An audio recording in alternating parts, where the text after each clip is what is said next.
बिस्मिल्लाहिर्रहमानिर्रहीम। अस्सलाम वालेकुम। क्या आपकी रातें भी मनफी सोचों की जद में गुजरती हैं? क्या आप सारी सारी रात अपने फ्यूचर को लेकर परेशानी के आलम में जागते रहते हैं? हो सकता है कि ज़िंदगी के बास हालात के बारे में आप परेशान हों और आपको लग रहा हो कि कुछ बहुत ही बुरा होने वाला है। इस किस्म का बेबुनियाद खौफ आपके दिमाग के मनफी ख्यालात को जन्म देता है और आपको कुछ भी अच्छा और नया करने से रोकता है। आज के अमेजिंग फैक्ट्स की इस वीडियो में हम आपको वो 5 तरीके बताएंगे जिससे आप नेगेटिव थॉट्स को ओवरकम कर सकने के काबिल हो जाएंगे। Number 1, recognise cognitive distortion. क्या आप में एक्सट्रीम में जाकर शिद्दत पसंदाना सोचने की आदत है? मिसाल के तौर पर, अगर आपका कोई बहुत चाहने वाला आपको फ़ौरन रिप्लाई ना करे तो आप अपनी सोचों में ही सब ताल्लुक़ ख़त्म करने का सोच लेते हैं और ख़ुद में इतने अग्रेसिव हो जाते हैं। और बिलफ़र्ज़ अगर कोई आपके बारे में कोई राय दे तो आपको लगता है कि वो आपसे या आप उससे नफ़रत करने लगे हैं। इस कैफियत को कॉग्निटिव डिस्टॉर्शन कहते हैं, जिसमें आप सिर्फ ब्लैक और वाइट में थिंकिंग करते हैं, यानी कि सोचते हैं, यानी सिर्फ अच्छा सोचना और बहुत अच्छा सोचे जाना, या फिर बुरा सोचना तो बहुत बुरा सोचे जाना। लेकिन इस तरह का शिद्दत पसंदाना रवैया आपकी जहनी कैफियत के लिए बहुत नुकसानदेह है। याद रहे कि आपका दिमाग इतना ताकतवर होता है कि ये आपको कुछ भी यकीन दिला सकता है।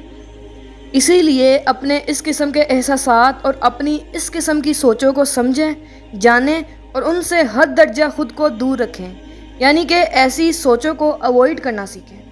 Number 2, building distress tolerance. आप किसी भी परेशानी के साथ कैसे डील करते हैं?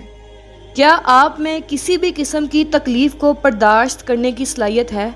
और क्या आप इस परेशानी को अपने अंदर बहुत हद दर्जा तक इस तरह जज़ब कर लेते हैं कि फिर वो आपके हवास पर सवार हो जाती है?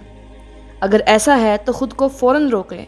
ख़ुद को हर तरह की तकलीफ़ के बर्दाश्त के काबिल बना लेना दिमागी सेहत के लिए नुकसानदेह होता है और ये आदत सिर्फ नेगेटिव इमोशंस को ही जन्म देती है, जिससे आप मनफी सोचों के साथ जुड़े रहने के आदी हो जाते हैं। लिहाजा बाज़ मामलात में लापरवाह होना सीखें। नंबर 3, एक और तरीका जिससे आप नेगेटिव थॉट्स को ओवरकम कर सकते हैं वो है वो तख्लीकी सलाहियतें या वो मनपसंद काम जिन्हें करने से आपकी ज़ात को खुशी मिलती है। मिसाल के तौर पर कोई अच्छी किताब पढ़ना, कोई अच्छा प्रोग्राम देखना या फिर कोई कुरानी तिलावत।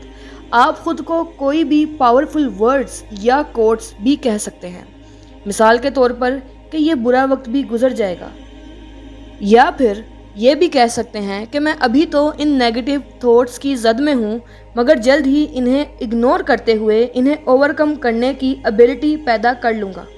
Number 4, releasing judgements. क्या आपकी अपने बारे में जालमाना और शिद्दत पसंदाना किस्म की राय है? बाज़ औक़ात इर्द गिर्द का माहौल भी खुशगवार हो, लोग भी आपसे खुश हों, मगर फिर भी अंदरूनी तौर पर आपको अपने बारे में नेगेटिव थॉट्स का सामना करना पड़ रहा हो सकता है कि आप खुद को दूसरों से या खुद के बेस्ट वर्जन से कंपेयर कर रहे हों। इस सब के लिए ज़रूरी है कि इस किस्म की जजमेंट्स, सेल्फ इग्नोरेंस और सेल्फ हेट्रेड को इग्नोर करें, गहरी सांस लें और ख़ुद को समझाएं कि आप बिल्कुल ठीक हैं और एक अच्छे और मुतवाज़न माहौल में हैं। और अगर बिलफ़र्ज़ ऐसा माहौल नहीं भी है तो ख़ुद को ये बताएं कि आप जल्द ही इन हालात और इस माहौल की जद से बाहर निकल आएंगे। नंबर 5, सबसे अहम बात यह है कि अपने जज्बात, एहसासात और इमोशंस को एक्सप्रेस करना सीखें। आप गुस्से में हैं या खुश हैं, इन फीलिंग्स को जिस्मानी तौर पर भी दिखाएं ताकि इमोशंस रिलीज़ हों और दिमाग में नेगेटिव थॉट्स जमा ना हो। याद रहे कि आपका सबसे बेहतरीन हमदर्द सिर्फ आप खुद ही हैं, इसलिए ख़ुद को खुश रखना सीखें ताकि दूसरों को भी आपकी ज़ात से कोई नुकसान ना हो। वीडियो पसंद आई है तो इसको लाजमी लाइक और शेयर करें। चैनल को सब्सक्राइब करके बेल आइकन पर क्लिक करें। शुक्रिया।